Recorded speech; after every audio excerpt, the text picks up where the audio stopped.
Eh bien, bonjour à toutes et bonjour à tous. Je suis ravie de vous retrouver ce matin pour ce nouveau jeudi de l'agro consacré à l'Irlande, toujours en partenariat avec Produits en Bretagne et avec l'Association bretonne des entreprises agroalimentaires, la BEA. Donc, merci à ces deux partenaires d'être fidèles sur tous ces jeudis de l'agro que l'on organise désormais depuis 2 ans. Ce matin, le sujet qui nous intéresse, c'est l'Irlande. Pourquoi on a choisi de vous parler du marché agroalimentaire en Irlande? Eh bien, pour plusieurs raisons. Comme vous le savez peut-être, les productions traditionnelles de l'Irlande, ce sont la viande, le lait, qui sont vraiment les deux piliers sur lesquels se repose largement le secteur agroalimentaire irlandais. Secteur agroalimentaire irlandais qui est très largement exportateur, hein, puisque ils exportent, Sébastien et Catherine, vous me corrigez si je me trompe, mais ils exportent 90% de leur production. Néanmoins, le pays, on va le voir ce matin, est très dépendant des importations pour de nombreux produits agroalimentaires. Donc, on va détailler tout ça ce matin. On verra aussi comment et pourquoi le Brexit, les nouvelles tendances de consommation, les nouveaux besoins exprimés par le secteur, ainsi que certaines difficultés dans les chaînes d'approvisionnement, offrent, vous allez le voir, des nouvelles opportunités sur ce marché qui est en transition. Le Brexit, évidemment, impacte énormément l'Irlande, le marché, mais il y a aussi donc tous ces autres facteurs qu'il faut prendre en compte, pardon, et avoir en tête pour bien aborder le marché et en avoir toutes les clés pour une bonne réussite. Je vais vous présenter nos deux intervenants de ce matin. Si mes slides veulent bien marcher. Voilà, pardon. Donc, on a la chance d'avoir avec nous ce matin Sébastien Guillemet, qui est directeur de En Route Consulting. En Route Consulting, c'est l'un de nos prestataires agréés, membre du réseau BCI pour l'Irlande. Bonjour Sébastien, merci beaucoup Bonjour à tous. d'être avec nous ce matin, d'avoir fait ce travail avec Catherine sur cette présentation. Et bonjour et bienvenue Catherine, qui est Merci. directrice de l'agence Kuldara. Mhm. J'espère que je prononce bien. Kildara. Oui. Kuldara. Vous allez vous présenter un petit peu plus en détail tout à l'heure tous les deux, mais merci encore une fois de partager votre expertise avec les entreprises bretonnes qui sont connectées ce matin. Donc, merci beaucoup. Je vais vous présenter très brièvement euh, les activités de BCI, hein. Pour la majorité d'entre vous, vous nous connaissez déjà, donc je vais pas m'étreindre. Comme vous le savez, on est une association financée par le Conseil régional de Bretagne et la CCI Bretagne. Et on est le bras armé donc, de ces deux structures pour vous aider dans votre développement à l'international. Je ne m'étends pas sur les chiffres. Toutes ces slides là seront disponibles sur la présentation sur BCI Info d'ici demain ou d'ici quelques jours. Notre équipe, donc, on est basé en Bretagne, à votre proximité, évidemment.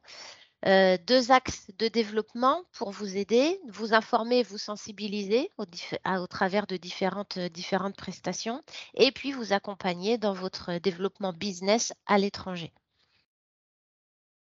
Je vais aller directement sur cette diapo qui présente BCI Info. Donc, BCI Info, pour celles et ceux qui ne le savent pas encore, c'est un outil hyper pointu qui vous offre des veilles marchés, des veilles techniques et réglementaires, des synthèses marchés. C'est aussi une base de données d'acteurs étrangers pour alimenter votre ciblage et votre prospection marché. La majorité des informations sont réservées aux adhérents de BCI. Donc, si vous n'êtes pas encore adhérent, il est tout à fait encore possible, bien entendu, de le faire. D'autres infos génériques sont disponibles et ouvertes à tous. Je vous invite vraiment à aller voir cette plateforme BCI Info sur notre site. C'est vraiment une ressource riche d'informations pragmatiques. Il y a des mises à jour qui sont faites quotidiennement. On a une équipe dédiée en interne qui s'occupe de faire le benchmarking la veille pour vous offrir des informations pertinentes et pragmatiques pour vous aider tous les jours dans votre développement commercial à l'étranger. Voilà, je fais un petit peu trop vite. Hop. BCI Connect, c'est un outil qui est réservé donc aux adhérents de BCI, un outil réservé aux dirigeants pour networker entre eux.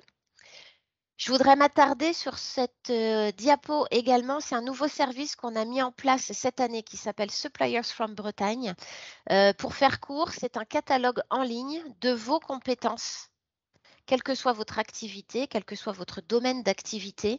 À partir du moment où vous êtes adhérent de Bretagne Commerce International, vous avez la possibilité gratuitement de mettre tout votre savoir-faire et vos produits en ligne, donc sur ce catalogue en ligne. Et la cible première de ce catalogue en ligne, ce sont les acheteurs étrangers. On a des retours très, très positifs et quelques flux business déjà qui se sont mis en place depuis la mise en ligne de cette plateforme. Si vous avez besoin d'informations, n'hésitez pas à revenir vers moi ou vers Eric, votre chargé d'affaires. Mais vraiment, vraiment un conseil, c'est gratuit.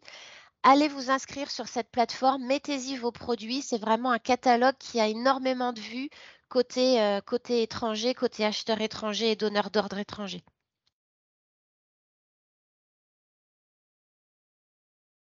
Les autres slides, je passe dessus rapidement. Le point open, bon, bah, vous y avez participé pour la plupart. Je vous laisse les chiffres clés aussi sur cette diapo. J'aimerais vraiment qu'on rentre vite dans le vif du sujet. Je vais laisser la parole à Sébastien pour qu'il présente son activité et En Route Consulting. Avant cela, avant de rentrer dans le vif du sujet, un petit rappel sur le déroulement du webinaire. Donc, il se veut interactif. C'est un moment privilégié pour vous pour échanger avec les deux experts qui sont avec nous ce matin. Donc, n'hésitez surtout pas à prendre la parole, soit en écrivant vos questions grâce au chat, soit en activant vos micros. C'est vraiment, encore une fois, je me répète, mais c'est un moment privilégié. Vous pouvez poser vos questions, partager vos expériences, qu'elles soient bonnes ou mauvaises d'ailleurs. Donc, n'hésitez pas à rebondir sur les propos de nos deux intervenants. J'attendrai pas la fin pour le temps de questions-réponses. Ça me paraît beaucoup plus pertinent de prendre les questions à la volée puisque forcément, vous allez rebondir sur ce qui vient d'être dit. Donc, n'hésitez pas à poser vos questions et intervenir quand bon vous semble. Sébastien, je te laisse la parole pour présenter En Route Consulting et les différents appuis que tu peux apporter aux entreprises bretonnes. Merci Karen. Bonjour à tous. Très rapidement sur la présentation de la société, donc En Route Consulting, un cabinet de conseil basé en Irlande, constitué de 3 Français établis en Irlande depuis de nombreuses années, entre 15 et 25 ans on va dire, et des Français, enfin à titre personnel, on a tous une très longue expérience professionnelle dans le secteur du commerce international et de l'export. En Route Consulting est en activité depuis 7 ans. Et ce qu'on propose aux entreprises, notre mission, c'est de les accompagner sur le terrain dans leur démarche de prospection commerciale et de développement commercial. Alors, bien qu'on s'appelle société de conseil, notre mission consiste essentiellement à apporter un support concret et opérationnel sur le terrain. Comme Karen le mentionnait au début de la présentation, nous sommes partenaires de BCI en Irlande depuis à peu près 2 ans maintenant. Nous avons eu l'occasion et le plaisir de participer à plusieurs manifestations depuis, Open de l'International l'an dernier, Mardi de la Grosse Passe l'an dernier. Je suis ravi de voir dans les participants des gens qui ont d'ailleurs participé les dernières fois, donc merci de revenir. Je ne sais pas si c'est parce que je n'étais pas assez clair la dernière fois ou parce que vous avez apprécié, mais en tout cas, merci de revenir. Aujourd'hui, pour le jeudi de l'agro, je suis accompagné de Catherine, que je vais laisser se présenter, que je remercie d'avoir accepté de participer avec nous aujourd'hui pour partager son expérience du secteur. OK. Merci Sébastien, merci Karen et bonjour mesdames et messieurs. Avec plaisir, merci. Oui, alors moi je suis établie en tant que conseil agripolitique depuis à peu près 2 ans et auparavant j'ai eu une expérience de 30 ans dans le secteur agricole irlandais, dont 26 ans à la tête du secteur laitier du plus gros syndicat agricole irlandais, l'Irish Farmers Association, qui est l'homologue de la FNSEA. À travers l'AFA, j'ai passé énormément de temps entre Dublin, Bruxelles et le niveau international, mais surtout le niveau national. Et donc, j'ai des contacts très importants au niveau de l'agroalimentaire, de l'administration nationale et européenne. Actuellement, depuis l'établissement de mon cabinet, Je travaille avec plusieurs organisations irlandaises et françaises sur des sujets assez variés en fin de compte, mais tous basés sur la politique agricole, les politiques alimentaires nationales, européennes et internationales qui se sont développées énormément sous le symbole, si vous voulez, des Sustainable Development Goals des Nations Unies. Qui a vu se développer des choses comme Farm to Fork à Bruxelles et des choses comme Food Vision 2030 en Irlande, dont je parlerai un peu plus tout à l'heure. Entre autres responsabilités, je suis également la directrice de Nuffield Ireland, qui est une organisation à but non lucratif et qui est membre de Nuffield International, qui décerne des bourses d'études agricoles et de voyage pour former des leaders pour le secteur agroalimentaire. Et je travaille également dans ce cadre-là avec Nuffield France, avec qui je fais beaucoup de travail à l'heure actuelle autour du CIMA et du CIMA Farming Awards, etc. Je suis aussi membre des CCEF d'Irlande et je fais partie de plusieurs comités industriels, dont le comité consultatif de Vista Milk, qui est une organisation scientifique qui travaille sur le secteur laitier de manière à améliorer sa durabilité. Et je suis également depuis peu membre du Conseil consultatif global de Vigitrust. C'est une organisation commerciale qui s'implique dans la cybersécurité, qui est un sujet important pour tous les secteurs, y compris le secteur agroalimentaire. Merci. Bien, voilà une carte de visite bien complète. Merci, merci Catherine. On va passer donc au contenu de notre webinaire de ce matin. Donc voilà, quatre grands points vont être abordés ce matin. On va commencer par le petit passage obligé, c'est-à-dire la présentation générale du pays pour qu'on replante le décor général de ce qui nous rassemble ce matin. Ensuite, nous ferons un panorama sur l'agroalimentaire en abordant le marché en lui-même, les tendances de consommation, les réseaux de distribution, le réseau aussi hors foyer, et puis les opportunités business qui s'offrent à vous par rapport à tout ce qui aura été dit au préalable. En troisième point, comment bien aborder le marché irlandais, comment bien s'y implanter, avec qui travailler. Voilà, on va vous donner quelques recommandations, quelques tips pour bien réussir votre business en Irlande. Et puis enfin, un petit summary sur les points clés à retenir pour votre succès en Irlande. Point 1, on démarre. Je ne sais pas s'il y a déjà des questions, je ne vous pose pas la question, mais si encore une fois, si vous voulez intervenir, n'hésitez pas, vos micros sont... Vous avez la main sur vos micros, donc faites-le bien volontiers. Je te laisse la parole, Sébastien, c'est à toi. Je commence avec le passage par le point obligé, c'est ça. C'est toujours bien de replanter le décor et de poser le contexte avant d'attaquer un sujet important. Une fiche pays finalement, petite description, petit portrait très rapide de l'Irlande. L'Irlande, c'est un pays de taille, on va dire, modeste. C'est pas le plus petit pays de l'Union européenne, mais évidemment, c'est loin d'être le plus grand non plus.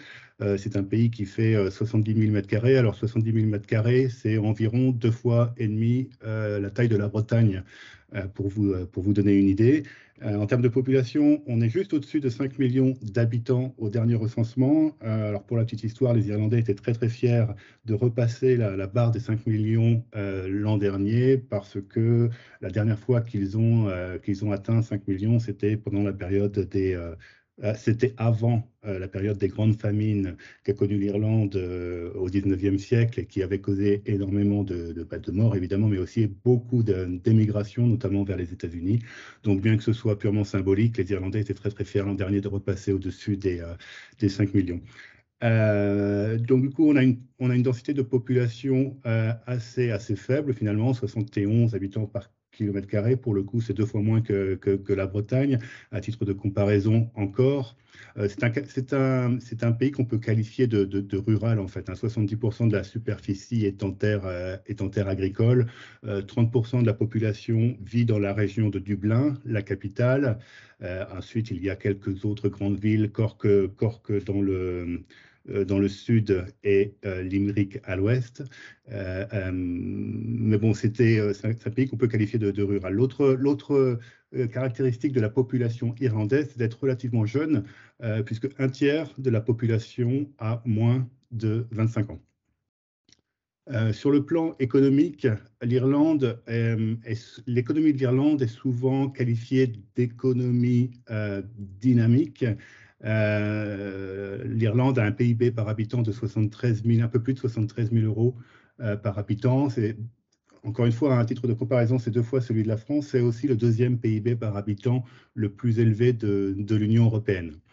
Alors, l'Irlande avait été durement frappée par la crise financière des années 2008-2010, on va dire, mais avait réussi ensuite, à partir de 2012, à redresser la situation, redresser la situation au prix de restrictions budgétaires assez drastiques, mais réussi à redresser la situation et a connu une croissance continue depuis, on va dire, 2012. Même en 2020, en pleine pandémie de la Covid, l'Irlande était le seul pays de l'Union européenne à sortir une croissance positive cette année-là. Alors, vous le savez peut-être, on parle souvent d'économie à deux vitesses parce que la réalité en Irlande, c'est qu'il y a une grosse partie de multinationales, les GAFA notamment, qui consolident leurs résultats en Irlande. Donc, ça a tendance à masquer un petit peu la réalité et puis à fausser un petit peu les résultats. Mais sans rentrer dans trop de détails, ce qu'on peut dire et retenir, c'est que l'économie irlandaise, malgré les difficultés qu'elle a connues dans le passé, est une économie assez résiliente. Elle a traversé à la suite le Brexit, le Covid comme tout le monde, plutôt avec succès. Aujourd'hui, on fait face comme tout le monde aux problèmes d'inflation. Je sais que Catherine a prévu d'en reparler pour le secteur alimentaire tout à l'heure, donc je n'insiste pas. Mais donc voilà, un petit pays avec une économie dynamique, c'est le message qu'on voulait faire passer. Et pour la petite histoire aussi, donc 2 langues officielles en Irlande, l'anglais bien évidemment, et puis l'irlandais qu'on appelle gaélique, même s'il est parlé que par une toute petite partie de la population. Il y a quelques poches, notamment dans l'ouest de l'Irlande, qui ont le gaélique comme langue principale, pas énormément parlé, mais ça reste une langue officielle. Et puis c'est un pays qui est indépendant depuis pas très longtemps, finalement 1921, après 800 ans de colonisation par le Royaume-Uni, indépendance en 1921. Et puis bon, la République a été créée un peu plus tard en 1949, mais c'était juste pour signaler que cette indépendance était assez récente. Et puis, bien évidemment, éviter dans la mesure du possible de confondre l'Irlande, la République d'Irlande, avec l'Irlande du Nord, qui occupe un tout petit quart nord-est en haut de l'île, et l'Irlande du Nord qui fait partie du Royaume-Uni. Merci, Karen. Un mot sur le commerce bilatéral entre l'Irlande et la France. Il s'établit à environ 11 milliards d'euros. La France est le 3e fournisseur de l'Irlande. Alors, parmi les produits que la France exporte vers l'Irlande, on retrouve les produits de l'industrie chimique, les produits pharmaceutiques, des produits destinés à l'industrie automobile, aéronautique, et puis, bien évidemment, les produits agroalimentaires. Au niveau importation en France depuis l'Irlande, la France est le 7e client de l'Irlande. On retrouve à peu près les mêmes catégories de produits, en particulier les produits de la pharmacie qui représentent à eux seuls quasiment la moitié des importations.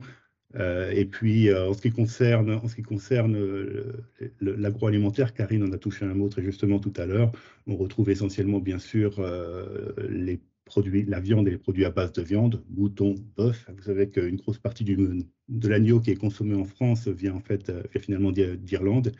Donc, viande, produits à base de viande et produits laitiers.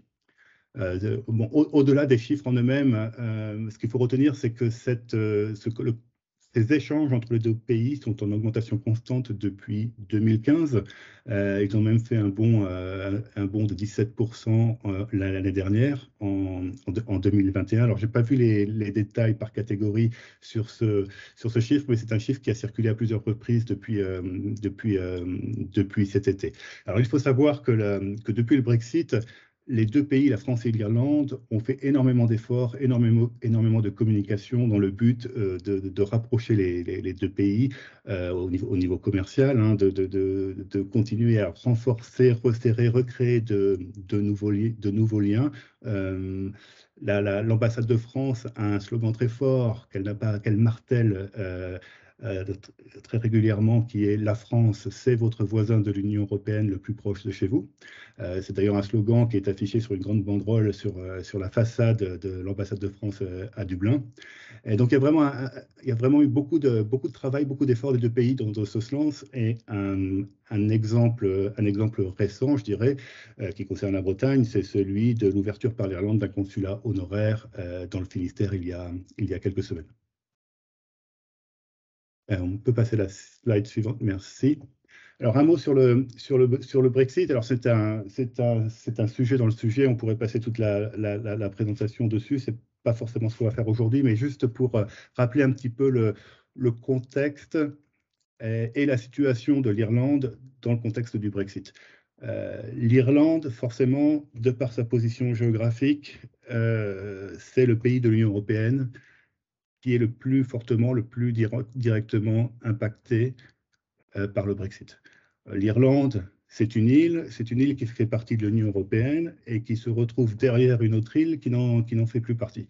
Donc c'est un petit peu compliqué. En plus, le Royaume-Uni, pour des raisons historiques, culturelles et de proximité géographique, a toujours été un partenaire important au niveau commercial du Royaume-Uni. C'est le premier partenaire économique de l'Irlande, son premier fournisseur, son deuxième client. Donc, l'économie irlandaise a toujours été très fortement liée avec le marché britannique. Donc, la sortie du Royaume-Uni de l'Union européenne, forcément, ça a des conséquences assez directes sur l'organisation du marché en Irlande. Au niveau logistique aussi, alors je ne sais pas si vous avez entendu déjà l'expression pont terrestre, le land bridge en anglais. C'est en fait le fait de traverser la Grande-Bretagne pour relier l'Irlande avec le reste du continent. Donc ce pont terrestre, hein, qui consiste comme je disais, à faire passer les camions à travers l'Angleterre pour relier le continent, ça représentait jusqu'au Brexit, ça représentait au moins 80% de l'ensemble du transport routier entre l'Irlande et le reste de l'Union européenne. C'était 150 000 camions par an qui traversaient l'Angleterre pour aller soit de l'Irlande vers le continent ou inversement. Donc, du jour au lendemain, en janvier 2021, les transporteurs, les camions, se sont retrouvés à devoir effectuer des démarches en douane pour pouvoir traverser, et pour le coup, pas seulement une fois, mais bien deux fois, une fois pour sortir de l'Union européenne et une fois pour y rentrer à nouveau. Évidemment, ça a créé au départ, puisque personne n'était prêt, énormément de délais, des grosses files de camions. Les problèmes sont petit à petit améliorés, on va dire, mais les formalités douanières et les tracasseries qu'elles peuvent engendrer sont toujours là. Et puis le troisième point que je voulais mentionner dans le cadre du contexte de l'Irlande, c'est le fameux protocole nord-irlandais. Alors, pour bien comprendre le protocole nord-irlandais, il faut d'abord rappeler que le Royaume-Uni n'a qu'une seule frontière terrestre avec l'Union européenne, c'est cette frontière entre l'Irlande du Nord et la République d'Irlande. Aujourd'hui, cette frontière, elle existe, mais elle est complètement invisible. On passe d'un pays à l'autre quasiment sans s'en apercevoir. Vous savez aussi certainement que l'Irlande du Nord a connu pendant les années 70 jusqu'au milieu des années 90 une période assez difficile avec des conflits très, très durs, vraiment sanglants, qui font partie qui sont une partie un peu compliquée, un peu difficile de l'histoire de l'Irlande. Et la crainte, en fait, c'est que si on devait remettre une frontière physique sur l'île d'Irlande, la crainte, c'est de raviver ces tensions. Alors, pour éviter ça, le protocole, dans le cadre de la négociation Brexit, avait prévu de repousser cette frontière en mer d'Irlande. Ainsi, de cette manière, les produits qui viennent du Royaume-Uni pour aller en Irlande du Nord sont contrôlés en arrivant en Irlande du Nord. L'idée, c'est tout simplement d'éviter que des produits qui viennent du Royaume-Uni en Irlande, en passant par l'Irlande du Nord, se retrouvent sur le marché unique sans contrôle. Donc aujourd'hui, il y a beaucoup de discussions, vous en avez certainement entendu parler, beaucoup de discussions un peu compliquées dans lesquelles le Royaume-Uni souhaite revenir sur ce protocole qu'il avait pourtant signé en disant que le protocole crée une scission, une division au sein du Royaume-Uni. L'Union européenne, bien évidemment, tient à maintenir l'accord qui avait été signé et tient à pouvoir contrôler les marchandises qui peuvent se retrouver sur le marché unique. Et puis l'Irlande avant tout, et l'Irlande, qu'elle soit du nord ou du sud finalement, les Irlandais avant tout veulent éviter qu'une frontière physique revienne sur l'île d'Irlande. Donc voilà, c'est un sujet un peu vaste, un peu compliqué. Je vais en rester là sur le sujet, sauf si vous avez des questions, mais c'était pas non plus. C'est juste pour rester au stade de la présentation de la description. Alors, si on parle du Brexit et qu'on revient sur les aspects plus commerciaux, une des premières conséquences qu'a eu le Brexit, et très rapidement, ça a été de redéfinir ou de trouver en tout cas de nouvelles routes commerciales pour relier l'Irlande au reste du continent. Je parlais à l'instant du pont terrestre et des difficultés que les passages en douane avaient occasionnées.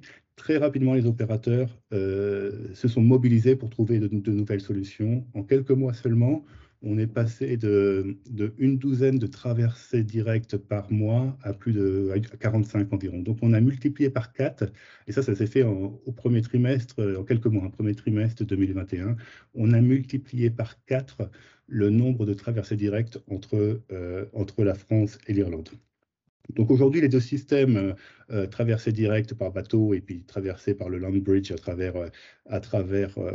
passant par l'Angleterre, existent toujours. Les deux systèmes coexistent. Je pense qu'ils vont continuer à coexister dans le futur.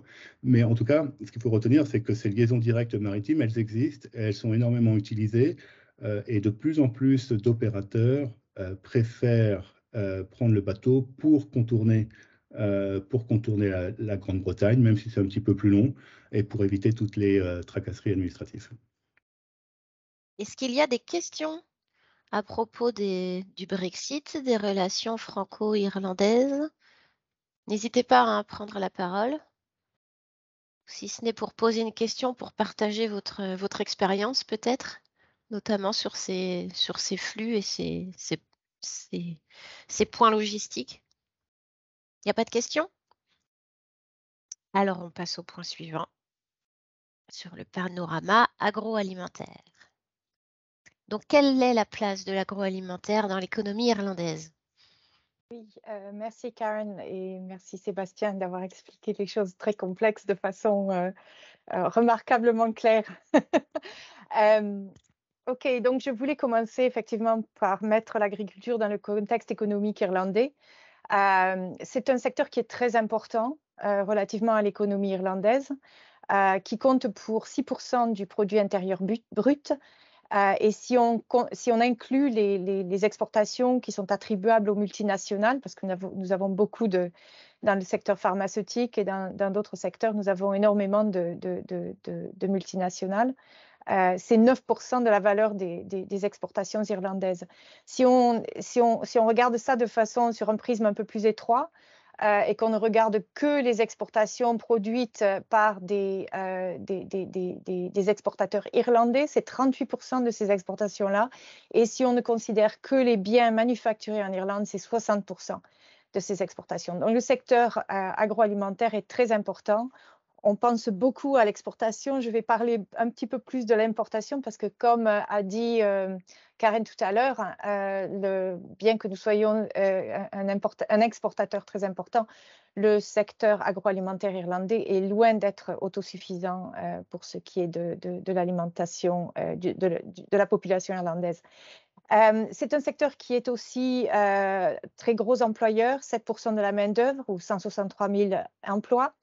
Nous avons à peu près 137 000 exploitations agricoles et leur production base ferme, c'est-à-dire produit de base, c'est à une valeur de 8,2 milliards. Un M majuscule, pour moi, c'est un milliard. J'espère que c'est compréhensible. 2000 pêcheurs et aquaculteurs produisent 700 000 euros de plus de produits de la mer, que ce soit des produits pêchés, poissons, etc., ou que ce soit des fruits de mer.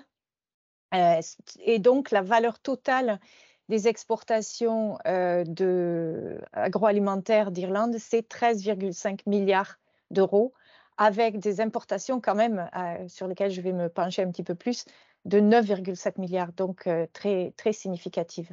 On peut passer à la slide suivante. Voilà, merci. À nouveau, comme l'a dit Karen, les secteurs principaux en Irlande, l'Irlande, c'est une agriculture pastoraliste. Et nos deux secteurs principaux, c'est les secteurs qui sont basés sur les bovins, que ce soit lait ou que ce soit viande. Et quand on regarde la valeur à la ferme, c'est le lait et les bovins qui dominent complètement, que vous voyez sur le côté gauche. Par contre, c'est aussi traduit, si vous voulez, dans la valeur des exportations. Les produits laitiers en 2021, c'était de l'ordre d'un petit peu plus de 5 milliards d'euros. La viande de bœuf un petit peu moins, juste un petit peu plus de 2 milliards d'euros. Et ça domine complètement les exportations. Mais ce qui vaut aussi la peine, c'est de regarder les produits transformés. Donc tout ce qui est produits agroalimentaires transformés en Irlande, c'est des valeurs d'exportation d'un petit peu plus de 2 milliards et demi d'euros, donc très important. Et les boissons, bien sûr, dont boissons alcoolisées telles que whisky, bière, etc., qui sont aussi importantes. On peut passer au suivant. Merci. Les importations agroalimentaires sont aussi extrêmement importantes en Irlande parce que, bien que nous produisions beaucoup de lait et beaucoup de viande de bœuf, eh bien, pour beaucoup des autres aliments, on est dépendant des importations. Mais je crois que la première chose que je veux faire remarquer, c'est que nous importons le premier poste d'importation, en fait, la première catégorie, ce sont les aliments animaux. Et alors, c'est surtout pour les porcs et la volaille, parce que nos bovins sont à 90-95% nourris à l'herbe, que ce soit de l'herbe fraîche, pâturée ou de l'herbe ensilée. Mais il y a quand même un input d'aliments pour ce secteur-là aussi. Et donc, ça sous-tend, si vous voulez, beaucoup de nos exportations. Ensuite, je veux aussi vous donner 2 mots sur le secteur laitier.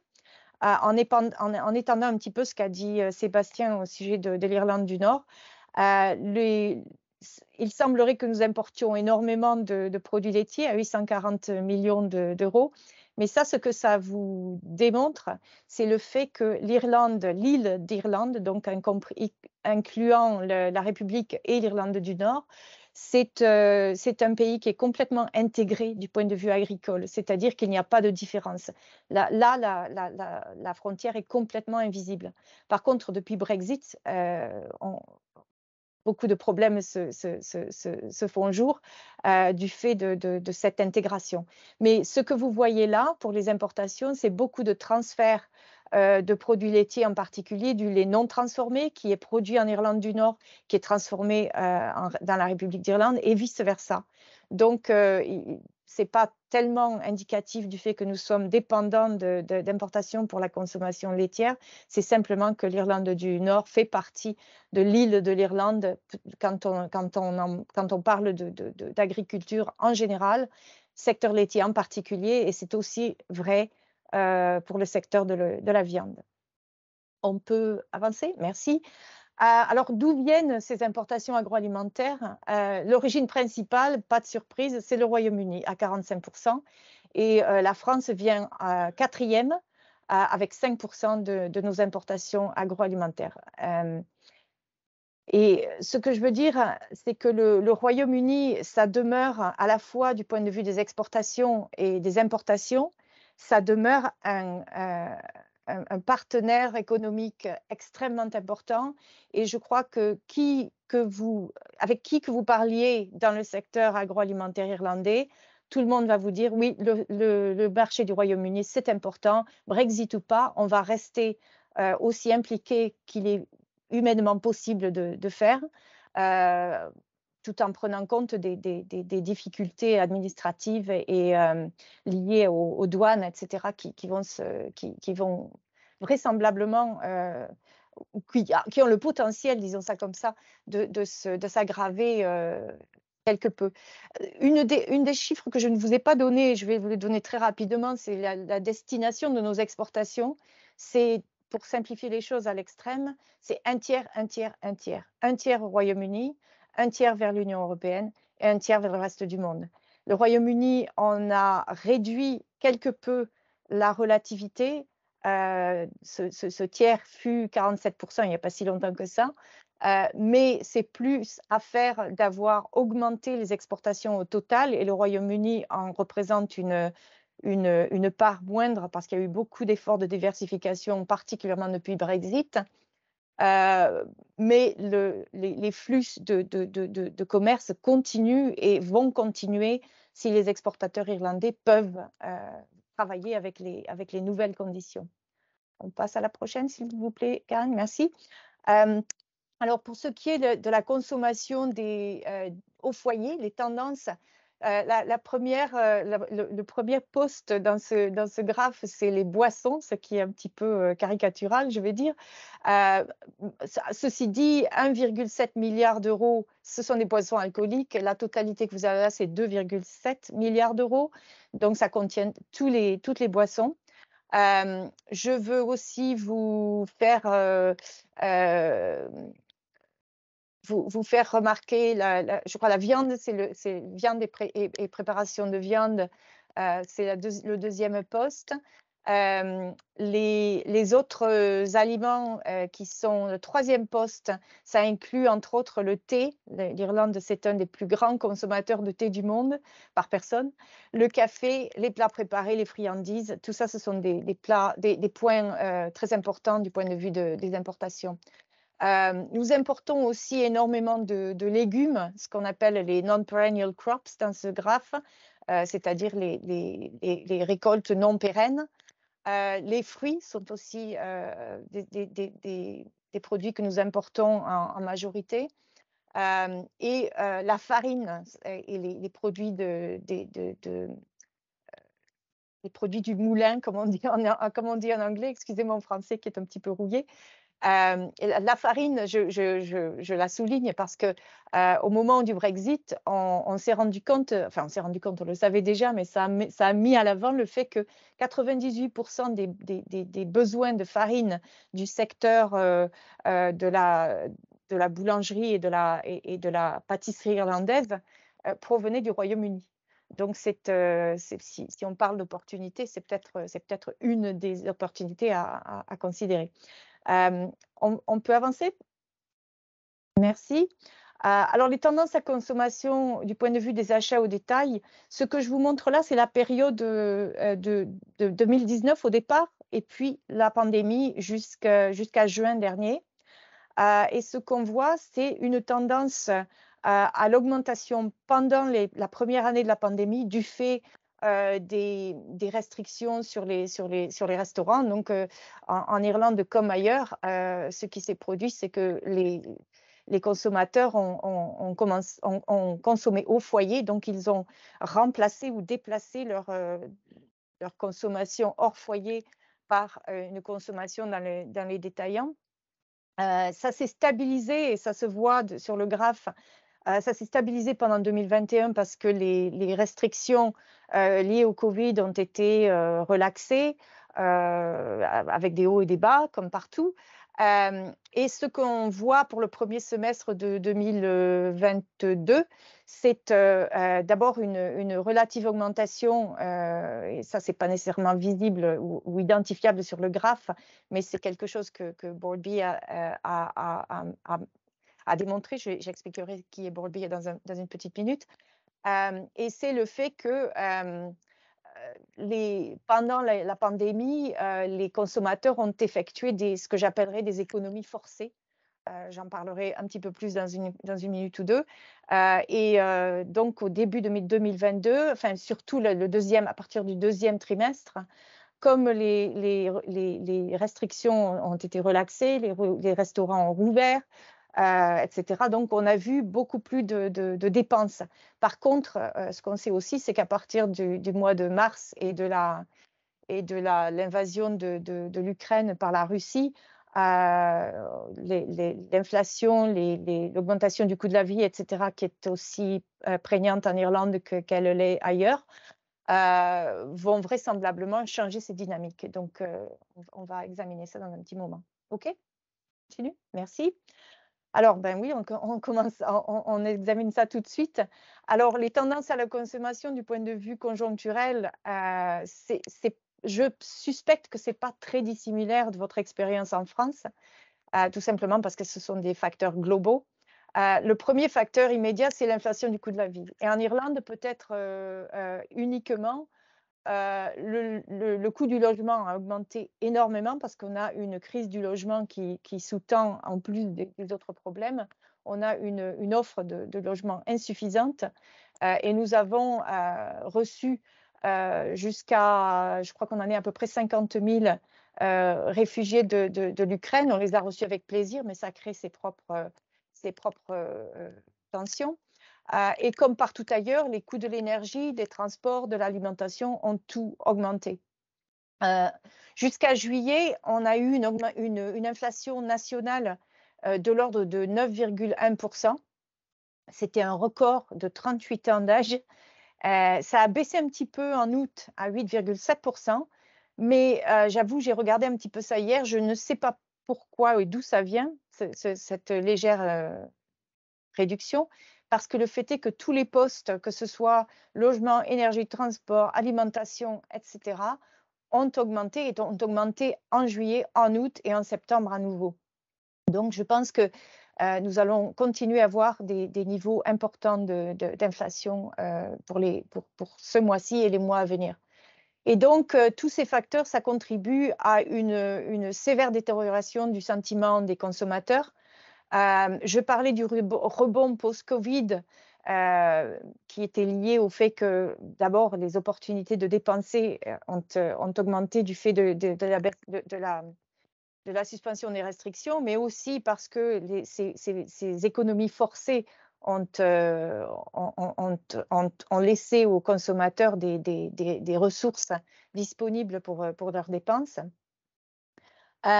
En parlant aussi de l'inflation alimentaire, avant d'aller au plus loin, pour juillet 2022, c'était de l'ordre de 7,7%. Mise à jour en août, c'était de l'ordre de 8,8%. Donc l'inflation alimentaire, elle continue et elle est en voie de continuer davantage. Donc, du fait de cette détérioration du sentiment des consommateurs, quelle a été leur réponse? Eh bien, les sondages qui ont été faits par Boldbee, entre autres, ont montré que presque 60% sont en voie de réduire leurs dépenses non essentielles. Ils ont réduit le nombre de visites au supermarché, le nombre de visites hebdomadaires au supermarché. Ils ont réduit leurs dépenses alimentaires de 3%. Et ils ont aussi déplacé leurs achats, c'est-à-dire que les achats de marque deviennent achats de marque de distributeurs. Et dans le cadre des marques de distributeurs, ils vont du haut de gamme vers le bas de gamme. On peut continuer? Merci.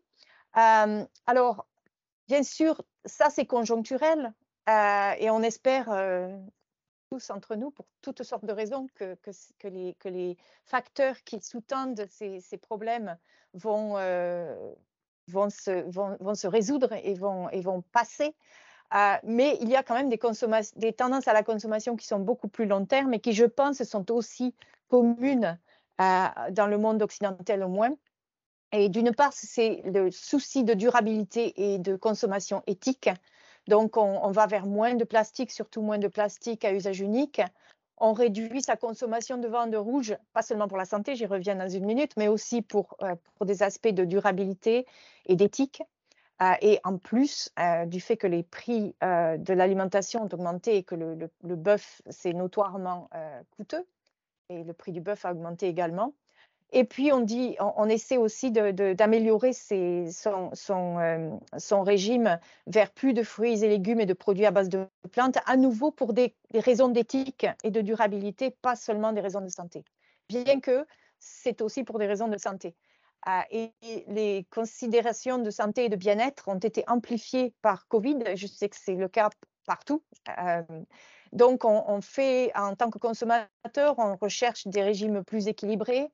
On cuisine davantage chez soi, on privilégie davantage l'activité physique, on reconnecte avec la nature. Je vous rappelle qu'une des premières restrictions Covid en Irlande, ça a été de limiter les déplacements à moins de 2 km de chez soi. Et donc, tout le monde a commencé à marcher dans la campagne. Et le fait est, moi, j'habite à la campagne, je vois beaucoup plus de gens jusqu'à aujourd'hui passer devant mes fenêtres pour marcher tous les jours. Donc, on reconnecte avec la nature et avec l'activité physique. On a aussi quelque chose d'intéressant en Irlande, c'est la consommation en plein air. Vous êtes peut-être un petit peu au courant de notre climat, qui ne se prête pas nécessairement au dîner al fresco, comme on dit. Mais on a découvert qu'avec les bonnes infrastructures, avec un petit peu de toit par-ci par-là et de coupe-vent et de coupe-pluie, eh bien, c'est possible d'avoir des repas ou de prendre un café en plein air. Et donc, c'est quelque chose qui semblerait potentiellement demeurer et perdurer. Et puis, je crois, et ça, c'est une tendance beaucoup plus long terme qui a commencé il y a plusieurs décennies, c'est de plus en plus de considération d'hédonisme autour de l'alimentaire et d'exotisme en particulier, donc des produits d'ailleurs, ce qui potentiellement serait intéressant pour des exportations de France. Et finalement, une des autres tendances à plus long terme qui a été identifiée par toutes ces études, c'est le télétravail et le fait qu'il est probable que ça va au moins partiellement perdurer. Il y a des tensions à l'heure actuelle entre les employeurs et les employés, et je pense que ce n'est pas très dissimilaire de la France. On a vu, par exemple, beaucoup des GAFA en Irlande revoir leur plan d'immobilier parce que beaucoup de leur staff font du télétravail et potentiellement même travaillent loin du headquarters et potentiellement même à l'étranger. Mais ceci dit, on voit un petit peu un retour là-dessus avec une demande de beaucoup d'employeurs de ramener les employés au bureau et une résistance au moins partielle de la part des employés. Donc, où est-ce que ça va se finir exactement? Ce n'est pas très clair. Mais le fait est que ce que ça fait à l'heure actuelle et ce que ça va partiellement continuer à faire, c'est une baisse de demande dans les restaurants de centre-ville en particulier, autour de la période du déjeuner, et puis aussi dans les cafés, les coffee shops, etc. Le déclin du petit café pris sur le pouce ou du sandwich qu'on va manger à son bureau à l'heure du déjeuner. On peut continuer? Merci Catherine. Avant Oui. de passer à la diapo Oui. suivante, est-ce qu'il y a des questions peut-être côté participants? Ou Eric, est-ce que tu veux rebondir sur quelques points qui ont été déjà évoqués? S'il n'y a pas de questions, on continue. Mais merci en tout cas, Catherine et Sébastien. Enfin, le propos est très, très clair, c'est très pragmatique. Merci beaucoup. OK, je vous en prie. Donc, si on peut continuer sur la slide suivante, je voulais passer quelques minutes sur le bio parce que je sais que c'est quelque chose qui est très tendance en France, qu'il est beaucoup moins en Irlande, mais qui par contre commence à décoller. Pour expliquer un petit peu, à l'heure actuelle, la valeur des ventes de produits bio dans le détail, dans les ventes de détail d'alimentation au total, ça n'est que 2%, juste un petit peu plus de 2%, ou 260 millions d'euros. Et quand on considère la production locale, c'est moins de 2% des terres agricoles. Par contre, on a des grosses ambitions sur lesquelles je vais revenir. Mais ce que je veux emphaser, expliquer de façon particulièrement claire, c'est que les consommateurs irlandais, sondage après sondage, ont une préférence pour les produits locaux, particulièrement la viande et les produits laitiers, ce qui n'est pas très surprenant dans la mesure où nous en produisons beaucoup et nous les produisons dans des conditions qui sont associées par les consommateurs avec les valeurs qu'ils approuvent, c'est-à-dire à l'extérieur, à l'herbe, etc., etc. Et beaucoup de produits bio qu'on trouve dans les supermarchés sont importés, que ce soit fruits et légumes ou produits transformés. Par contre, les tendances à l'heure actuelle, que ce soit internationales, si on regarde le Farm to Fork de l'Union européenne et le Green Deal, qui s'est traduit en Irlande en une politique, enfin un manifeste de politique agroalimentaire qui s'appelle Food Vision 2030, on voit une identification du bio comme faisant partie des solutions importantes pour faire face aux challenges de la durabilité agricole. Et donc, pour réduire les intrants chimiques, pour réduire le risque de résistance aux antimicrobiens, dont antibiotiques, etc., etc. Donc, le bio a été identifié comme étant une des cartes majeures dans le jeu, si vous voulez, de la durabilité agricole au niveau européen et au niveau irlandais. Et de ce fait, ce qu'on voit se produire, c'est beaucoup plus de soutien financier pour la production bio et pour les marchés, pour la promotion de la consommation. Alors, par exemple, mardi dernier, notre budget pour 2023 a été annoncé par le gouvernement et on va y dépenser l'annonce des soutiens bio, c'est 80% d'augmentation sur les soutiens bio de l'année passée. Et ça, c'est indicatif du fait qu'à partir de 2023, la nouvelle PAC en Irlande va se traduire en un régime de soutien qui va valoir 5 fois plus que dans la PAC précédente. Donc, on a des énormes ambitions côté bio qui sont sous-tendues par la politique de façon assez essentielle, mais qui sont aussi en réponse à une augmentation de la demande. Et ce qui est intéressant quand on interroge les consommateurs irlandais, pourquoi est-ce qu'ils achèteraient bio?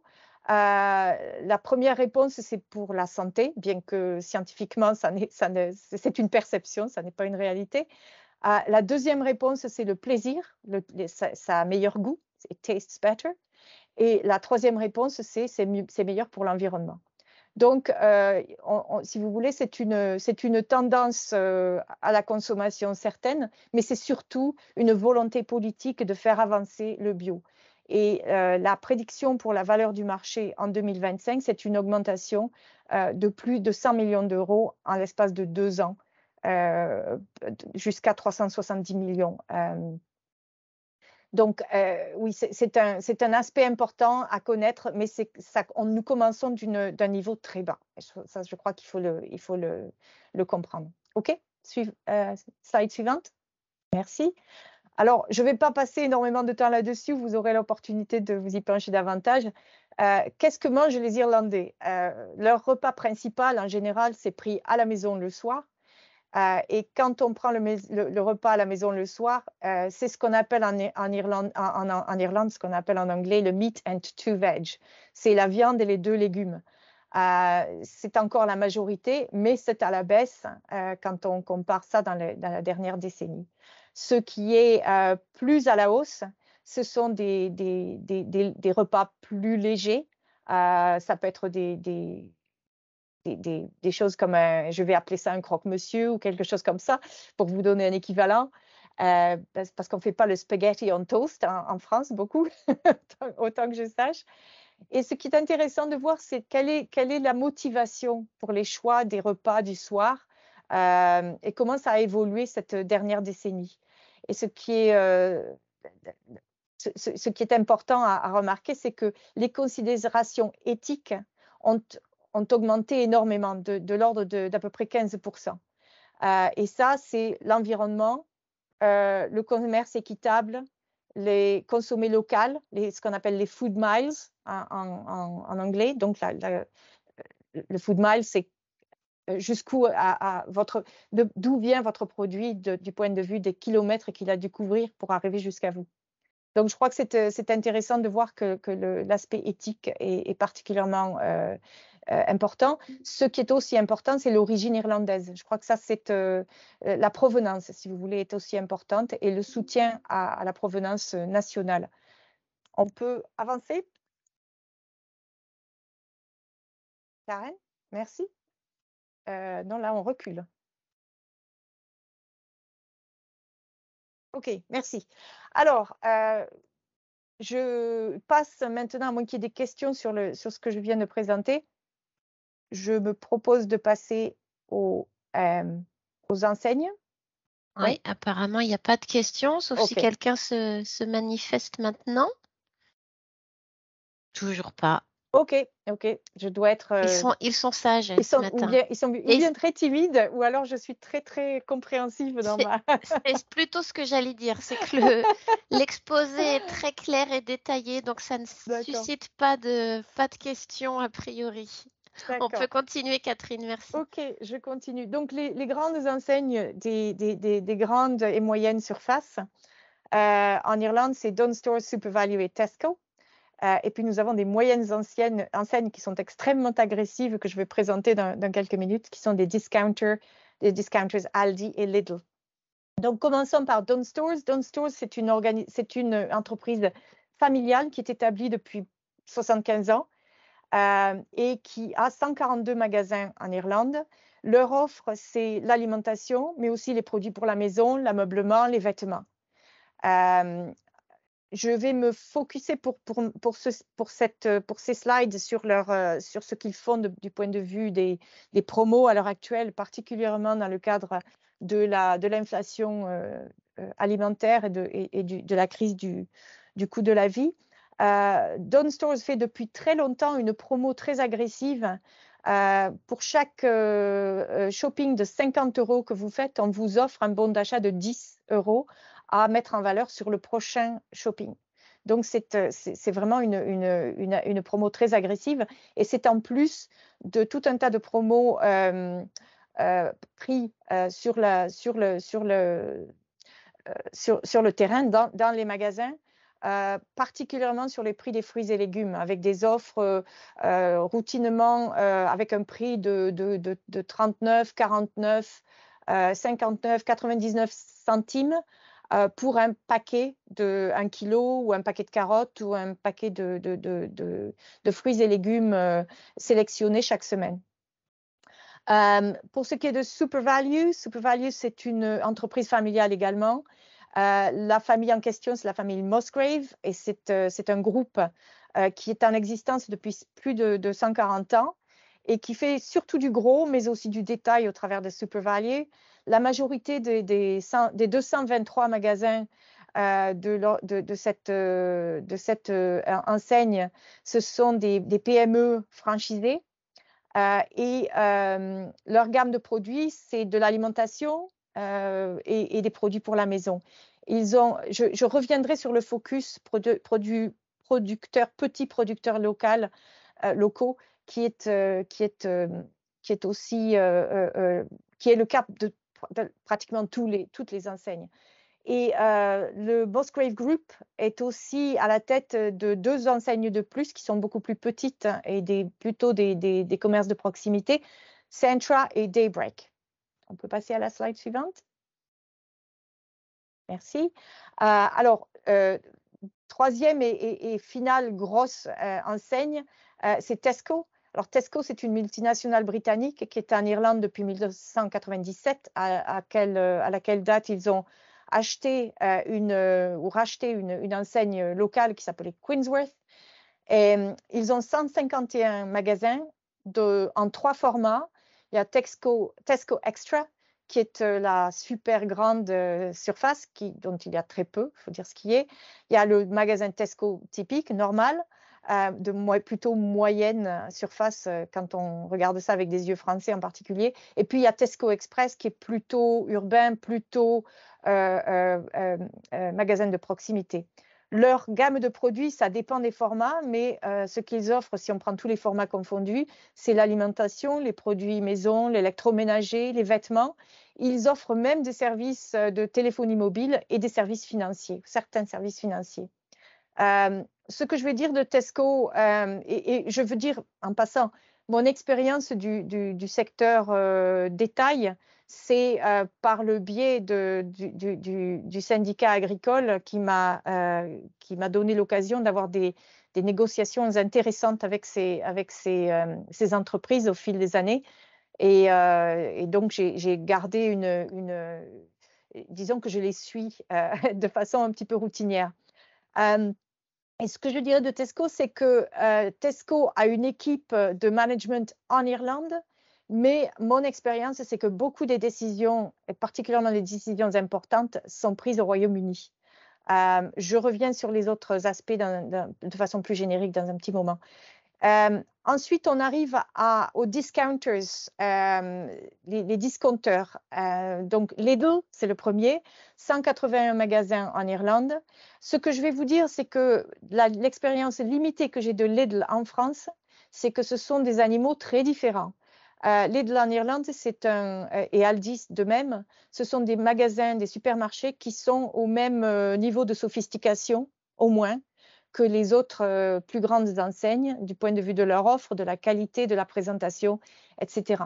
Alors, l'offre de Lidl, c'est de l'alimentation et des offres spéciales temporaires de produits, genre produits pour la maison, sport, bricolage, vêtements et toute autre chose, et qui changent régulièrement et qui ne sont pas nécessairement suivis. Leur campagne de promo, c'est à l'heure actuelle, ils ont une nouvelle campagne qui s'appelle Go Full Lidl.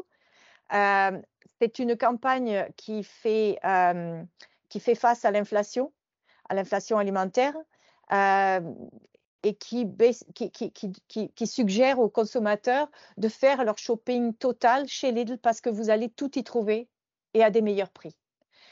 Immédiatement avant cette campagne qui vient juste de commencer, ils avaient une campagne qu'ils ont nommée Inflation Buster. Et c'était à faire de nourrir une famille de 4 pour 76 € par semaine. Donc, on passe au suivant, s'il vous plaît. Merci. Oh, oui, merci. Alors, Aldi, c'est un peu dans le même modèle, peut-être un petit peu plus sophistiqué du point de vue de l'offre et de l'aspect qualité. Je vais dire ça, pas nécessairement objectivement, mais la façon dont ils présentent leurs produits, il y a un peu plus de focus sur la qualité. 150 magasins, même offre, même genre de gamme que Lidl. Et sont en Irlande à peu près depuis la même date, 1999. Et ils font beaucoup d'offres sur les prix assez similaires de ce qui se produit dans les autres enseignes. Ils ont en particulier des offres sur les fruits et légumes, un petit peu comme Don's et comme tous les supermarchés, parce qu'ils mettent la dragée haute, Aldi et Lidl, à tous les autres supermarchés depuis qu'ils sont arrivés sur le marché irlandais en 1999. Ils créent vraiment une situation de concurrence qui est extrêmement tendue. D'autres enseignes beaucoup moindres, vous avez Centra, Mason, Daybreak qui font partie du Musgrave Group. Vous avez Spar et Londis qui font partie du BWG Group. Vous avez Costcutter et Gala qui sont indépendants de ces groupes-là. Alors là, ce sont des commerces de proximité. Certains sont associés avec des stations-service. Ils ont des horaires d'ouverture plus longs, des prix plus élevés. Leur offre, c'est ce qu'on attend de ce genre de commerce, c'est l'alimentation basique, ce qu'on appelle le grab and go en anglais, c'est-à-dire les sandwichs qu'on attrape et c'est littéralement on grab et on go et qu'on mange sur le pouce, l'alcool, les cigarettes, les journaux, etc. OK, on peut, merci. Alors, la part de marché de ces différentes enseignes, les trois gros que vous voyez là, Donnes, Tesco et SuperValu, se battent constamment les uns contre les autres et arrivent à entre 21 et 22% chacun chaque fois que c'est mesuré. L'organisation qui s'appelle Kantar World Panel mesure ces parts de marché régulièrement. Je vais dire une fois par mois, ils publient une mise à jour et c'est dans ces eaux-là. Et par contre, Aldi et Lidl ont accru leur part de marché de façon spectaculaire pour arriver à 12,6% pour Aldi et 13,5% pour Lidl. Et ils mettent vraiment la dragée haute à toutes les autres enseignes. Alors, la valeur du secteur au total, c'est de l'ordre de 12,4 milliards. C'est le secteur agroalimentaire détail en Irlande.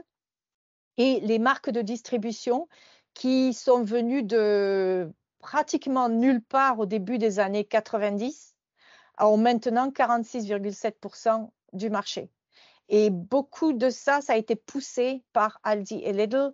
Et en réponse et en concurrence et en réponse de concurrence à Aldi et Lidl, Donnes, Tesco et SuperValu ont tous développé des marques de distribution ou accru la part de leur marque de distribution dans leur offre aux consommateurs.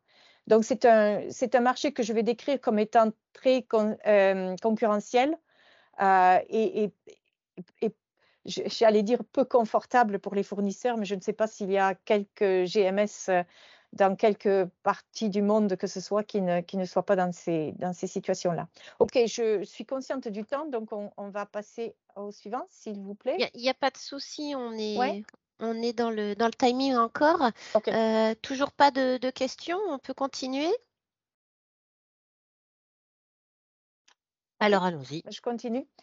Alors, ce que je vais dire des 5 grandes GMS, donc j'inclus Tesco, Donnes, SuperValu ou Musgrave pour être plus précise, Lidl et Aldi, c'est qu'elles sont toutes intégrées avec leur propre centrale de distribution, dont certains en ont plusieurs pour couvrir le pays. Ils ont leur propre transport ou alors des sous-traitants qui font leur transport, dans certains cas de façon exclusive. Et Tesco, Lidl et Aldi sont des multinationales avec des réseaux internationaux pour ce qui est de la fourniture agroalimentaire. Pour ce qui est de la distribution vers la restauration, que ce soit hôtels, restaurants et détaillants indépendants, le Musgrave Group fait aussi beaucoup de ça. On estime qu'à peu près 75% des hôtels sont servis par the Musgrave Marketplace service qui est lié à SuperValu, comme j'ai expliqué tout à l'heure. Ils livrent aussi leur franchisé SuperValu, Centra et Daybreak et quelques autres indépendants commerces de proximité en particulier. C'est probablement hors les autres grandes GMS, c'est probablement le distributeur le plus important du pays. Après ça, le panorama ou le paysage des distributeurs plus spécialisés pour la restauration et les commerces indépendants, il est énorme. Il y a énormément d'opérateurs que j'ai listés, je crois, dans la slide suivante. Oh non, ça vient un petit peu après, pardon. Donc oui, je voulais, oui, on y va, c'est bon, on passe à la slide suivante. Je reviendrai sur ce point dans une petite seconde. Oui, alors ce que je voulais expliquer, c'est que… Oui, pardon. Ah, OK. Il y a un micro qui est ouvert. Ouais, non, je croyais que quelqu'un avait une question. Nous avons une organisation qui s'appelle Board BIA. Je ne sais pas dans quelle mesure vous êtes familier, mais Board BIA, c'est une organisation semi-étatique qui est, dont la mission est de promouvoir l'agroalimentaire irlandais à l'exportation, mais aussi au niveau national. J'en dis pas davantage pour le moment. Enfin, si, je vais en dire un petit peu davantage parce que une des initiatives de Board BIA, c'est une initiative qui s'appelle Origin Green, qui est une promotion, mais pas seulement une promotion marketing, c'est aussi une base d'audit et de rigueur sur le terrain qui, en quelque sorte, garantit la durabilité ou certains aspects de la durabilité de la chaîne alimentaire en commençant par les exploitations et jusqu'aux détaillants. Donc, nous avons certains détaillants dont je vais dire Tesco, SuperValu, Aldi et Lidl sont tous les 4 membres de Origin Green. Ils ont aussi tous les 4 des accords avec Board BIA pour faire des programmes de promotion de petites et moyennes entreprises dans l'agroalimentaire local. Donc, pour SuperValu, ça s'appelle Food Academy. Pour Lidl, ça s'appelle le Kickstart Programme. Et pour Aldi, pardon, ça s'appelle le Grow with Aldi.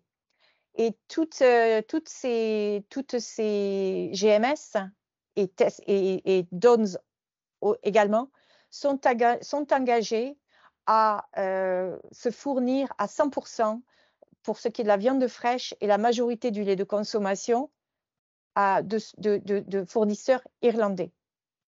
Et ça revient un petit peu à ce que j'ai dit tout à l'heure, l'importance pour les consommateurs de consommer local, c'est plus important que bio, dans la mesure où si c'est du lait ou de la viande, ils ont la confiance du produit produit localement.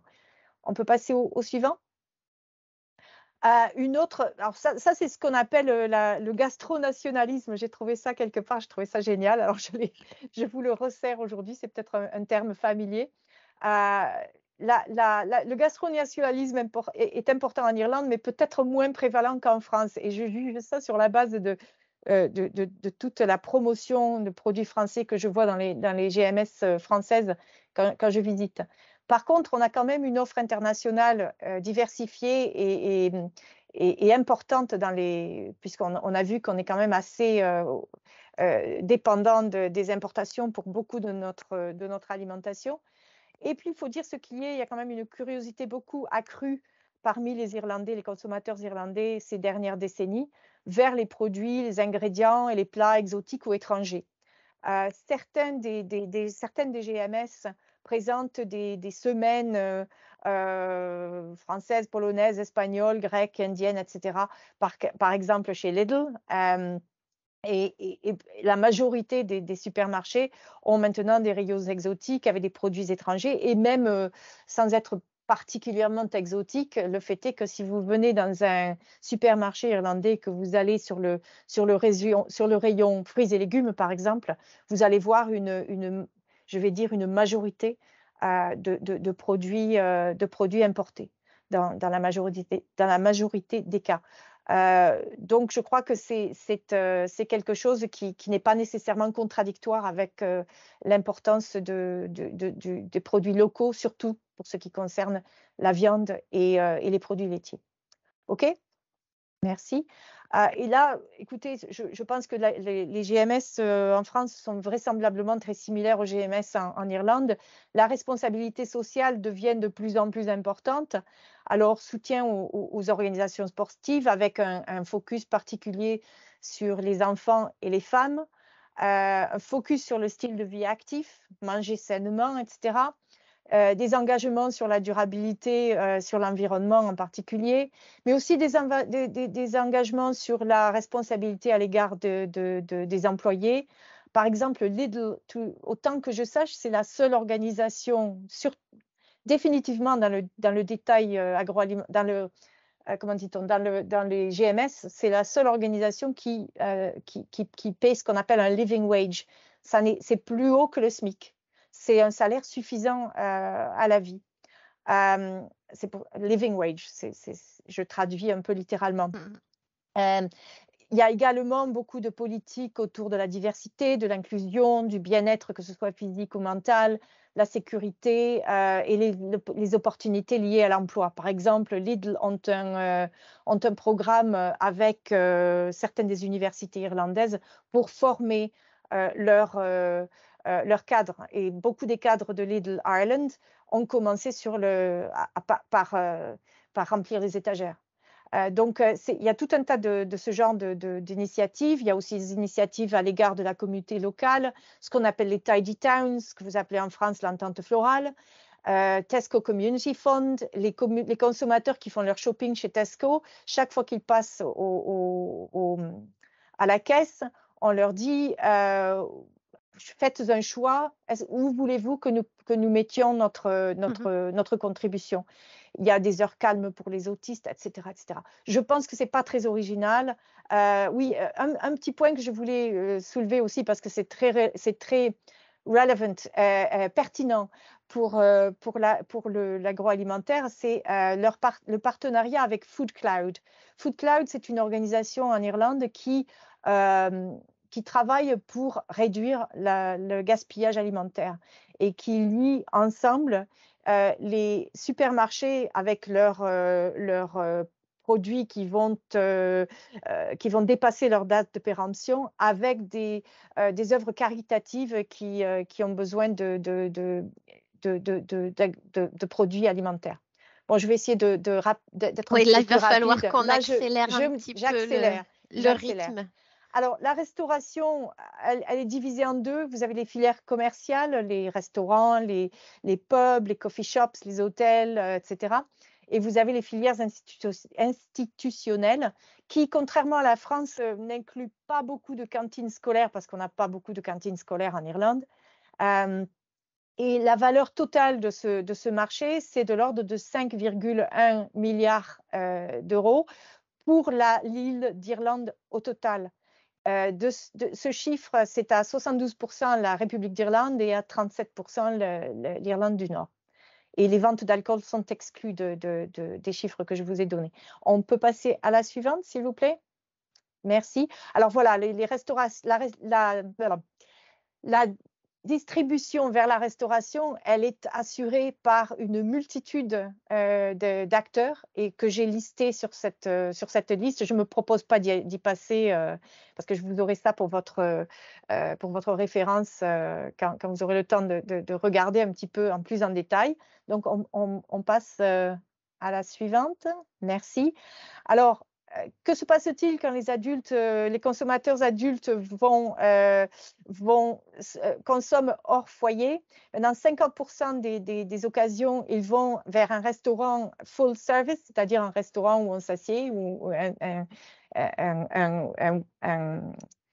une personne vient vous servir, etc., etc.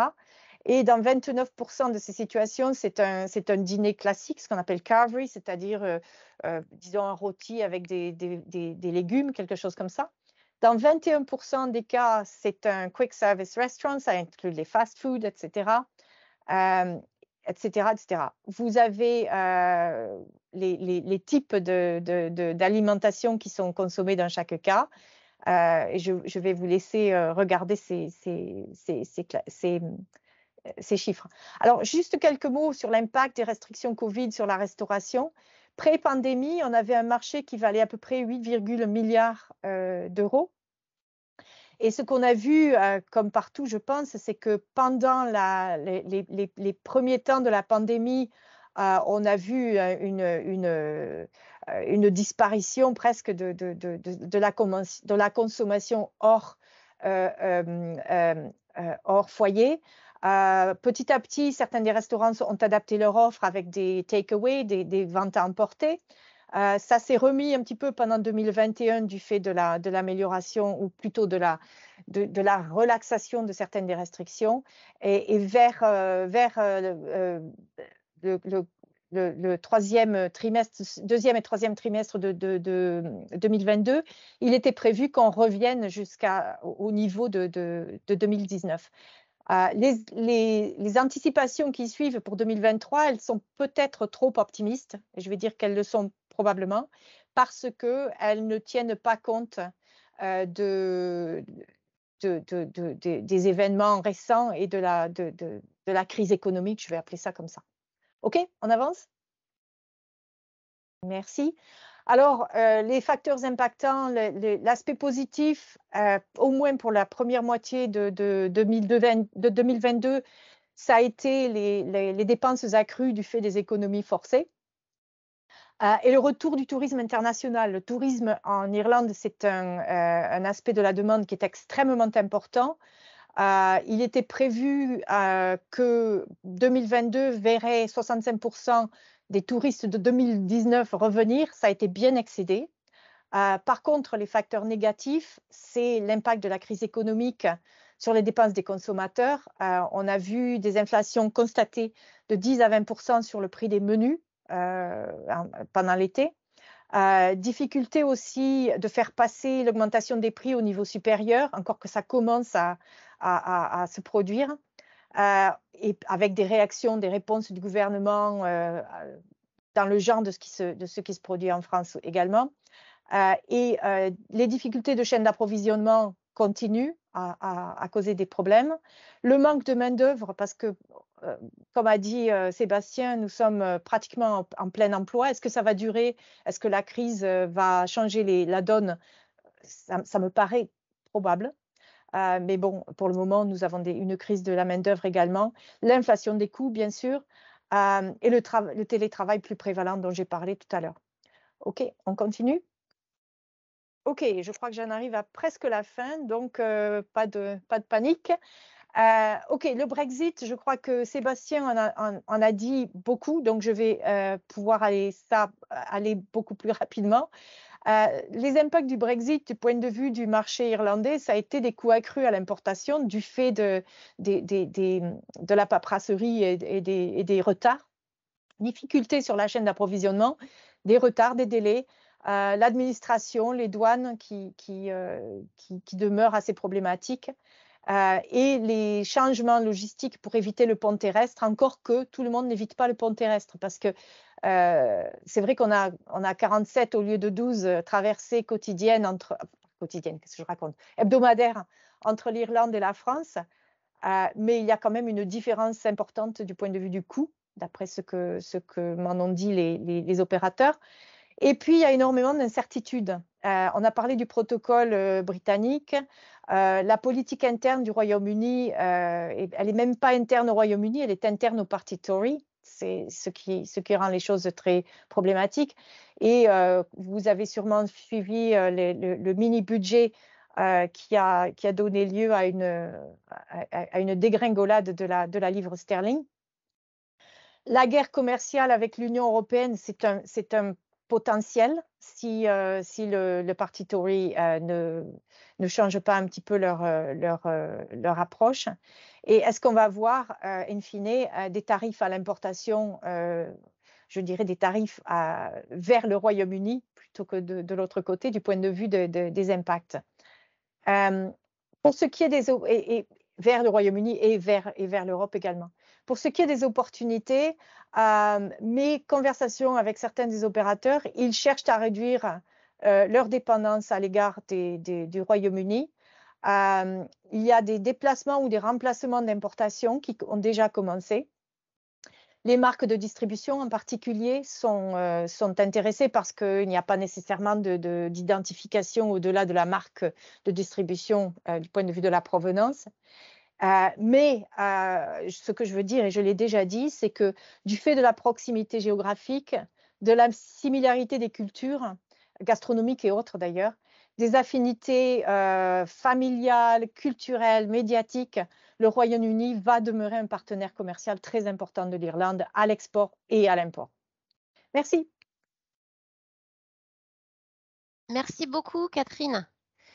C'était très clair et très, très complet. Merci beaucoup. Alors, on va essayer de On va dépasser un peu l'heure, hein, désolé, mais les Non, infos étaient tellement intéressantes et complètes, je pense que ça vaut le coup de déborder un petit peu Pardon, lorsque Sébastien et Karen. lorsque le contenu est si riche. Il y a pas de souci. Donc maintenant, on va passer au point 3 avec toi, Sébastien, sur je pense qu'on va, l'approche du marché et je pense quelques... qu'on va conclure assez rapidement. Je vais faire ça très très vite. On ne va pas dépasser de plus de quelques minutes. Il reste quelques slides qui sont essentiellement des slides de synthèse. Et dans celle-ci, on voulait essentiellement donner quelques conseils, quelques idées sur la façon dont aborder le marché irlandais. La première, il y a beaucoup de choses qu'on a déjà dit en fait, hein. Le premier conseil, et c'est un conseil très très fort, je dirais, pour se développer sur le marché irlandais, il faut aujourd'hui le considérer comme un marché à part entière. Jusqu'à maintenant, pour des raisons qui étaient complètement évidentes à l'époque, il était très fréquent de confier la distribution sur le marché irlandais à un distributeur basé au Royaume-Uni ou en Grande-Bretagne. Aujourd'hui, ça fonctionne ça fonctionne beaucoup moins bien. En tout cas, une grande partie des entreprises françaises avec lesquelles nous on travaille aujourd'hui chez Route Consulting font partie de cette catégorie de sociétés qui avaient un business en Irlande, qui passait par l'Angleterre et qui aujourd'hui nous disent bah, ça marche beaucoup moins bien. Il faut qu'on trouve un moyen de traiter le marché irlandais en direct. Donc, premier conseil, un des plus importants peut-être, en termes de démarche, considérer le marché irlandais comme un marché à part entière. Même si c'est un marché de taille modeste, on en est conscient. Évidemment, Catherine en a beaucoup parlé, c'est un marché mature et concurrentiel. Donc, il faut vraiment arriver avec des produits qui sortent du lot, qui répondent aux attentes des consommateurs. Catherine en a pas mal parlé, donc je ne vais pas trop insister. Les Irlandais, c'est vrai, sont curieux. Ils aiment bien essayer des nouveautés. Si ces nouveautés correspondent à des produits qu'ils recherchent qu'ils n'ont pas, là, il y a des choses à faire. En termes de prospects ou de partenaires à cibler dans un premier temps, mon conseil serait pour le secteur agroalimentaire, commencer par essayer de regarder du côté des importateurs-distributeurs. Comme l'a dit Catherine, il y en a énormément. Ils ont tous une spécialisation plus ou moins importante, qu'elle soit géographique, par type de produit, par type de segment de distribution. On a une liste, Catherine en a déjà cité quelques-uns dans la présentation, on a une liste beaucoup plus importante encore. N'hésitez pas à revenir vers nous, Catherine ou moi-même, si vous avez des questions ou besoin d'un coup de main sur le sujet. Adapter la stratégie marketing, vous allez me dire c'est du classique. Le petit conseil que je voulais donner ici, c'est en termes de stratégie marketing. Les Irlandais adorent que le produit vienne avec une belle histoire, enrober un bon produit d'une belle histoire. Ça rejoint un petit peu ce que Catherine décrivait sur la préférence nationale, la distance du produit parcourue par le produit entre la production et la consommation. Il faut personnaliser le produit. Les Irlandais, quand ils achètent un produit, ils aiment bien savoir d'où vient le produit, quelle est l'histoire de l'entreprise, quelle est l'histoire de la personne qui l'a fait. Donc ça, c'est un petit conseil au niveau marketing. Un point important, généralement sous-estimé, ça c'est pareil, chez Road Consulting, on le voit tous les jours, bien appréhender la culture des affaires en Irlande. L'Irlande et la France sont des pays qui s'apprécient mutuellement. Les Irlandais aiment beaucoup venir en vacances en France. Il y a beaucoup de Français qui viennent en vacances en Irlande. Lorsqu'il s'agit de travailler ensemble, on a des cultures des affaires qui sont très, très, très différentes. Et j'insiste, c'est un sujet qui est souvent sous-estimé. Alors, je vous rassure, hein, on y arrive, mais il faut bien prendre cela en compte. Je ne vais pas rentrer dans trop de détails, mais par exemple, hein, là où les Français aiment bien prendre le temps de la réflexion, d'étudier, d'analyser, envisager les problèmes qu'ils peuvent rencontrer et savoir à l'avance comment ils vont les résoudre, à l'inverse, l'Irlandais, il va avancer tout de suite, quitte à résoudre les problèmes au fur et à mesure qu'ils arrivent. Donc, les Irlandais sont très pragmatiques, ils aiment bien aller vite, il faut être clair, il faut être précis. Quand vous avez une réunion en Irlande, vous n'avez pas eu le temps de remonter dans votre voiture en sortant, que vous avez déjà un email de suivi dans votre boîte de réception. Donc, en Irlande, il faut aller directement au but, être clair, précis et concis. Et puis, bon, j'aurais plein d'autres exemples, mais je vais avancer. Et puis, évidemment, être présent sur le terrain, c'est indispensable. Le côté social et le côté relations personnelles, relations humaines est extrêmement important en Irlande. L'Irlande est un pays de réseau. Quasiment tout le monde connaît quasiment tout le monde. Il faut être visible, pas seulement en tant que société, il faut être visible et connu à titre personnel. Il faut vraiment pouvoir établir cette relation personnelle avec vos partenaires commerciaux pour pouvoir avancer. Voilà, je vais en rester là à cause du temps, mais encore une fois, à votre disposition pour aller plus loin, vous avez nos coordonnées si besoin. Et la dernière slide, hop, juste l'avant, ça va prendre une demi-minute. Voilà. On va y arriver. Les points à retenir. Les points à retenir, très simple, c'est juste une synthèse en guise de conclusion de tout ce qu'on a déjà dit. L'Irlande, c'est un marché mature et concurrentiel, mais aussi en croissance et en transition. C'est un marché fortement dépendant des importations, 60%, on l'a dit, pour de nombreux produits. C'est un marché qui aujourd'hui est ouvert à de nouveaux produits pour répondre à l'évolution des tendances de consommation. Et les opérateurs sont aujourd'hui à la recherche de nouveaux partenaires suite au Brexit. La France, c'est le pays de l'Union européenne le plus proche de l'Irlande. La Bretagne, au sein de la France, c'est la région la plus proche de l'Irlande. Les opportunités sont là aujourd'hui. Il n'y a pas de raison, de ne pas tenter sa chance. Par contre, il faut le faire rapidement parce qu'il y a du monde. Voilà. Bien sûr. Merci beaucoup à tous les deux. Merci Catherine, merci Sébastien. Vous avez les coordonnées d'Éric Voulant, votre chargé d'affaires à BCI, que je ne présente plus sur cette diapo. On est à votre disposition évidemment pour aller plus en avant dans vos démarches. Ici, vous avez les coordonnées de vos conseillers en CCI territorial, les coordonnées de Sébastien et de Catherine. On est vraiment à votre disposition. C'est très facile d'organiser une visio en B2B pour discuter plus en off et de manière plus confidentielle sur vos projets, vos problématiques éventuelles que vous pourriez avoir. Donc, n'hésitez pas à nous contacter. À noter dans vos agendas, avant que je ne clôture ce rendez-vous de ce matin, les 3 prochains jeudis de l'agro. Je vous donne rendez-vous le 3 octobre pour faire un point Turquie. On fera un focus sur les process et les équipements agroalimentaires ainsi que sur les PAI. Donc 3 octobre, Turquie. 1er décembre, jeudi de l'agro, Pologne. Et 8 décembre, jeudi de l'agro, Belgique et Pays-Bas. Je vous souhaite à tous et à toutes une très belle journée. Merci encore d'avoir assisté à ce webinaire de ce matin. Prenez bien soin de vous et à très bientôt. Au revoir tout le monde. Merci. Merci. Au revoir. Merci beaucoup. À très bientôt. Merci. Au revoir. Au revoir. Au revoir.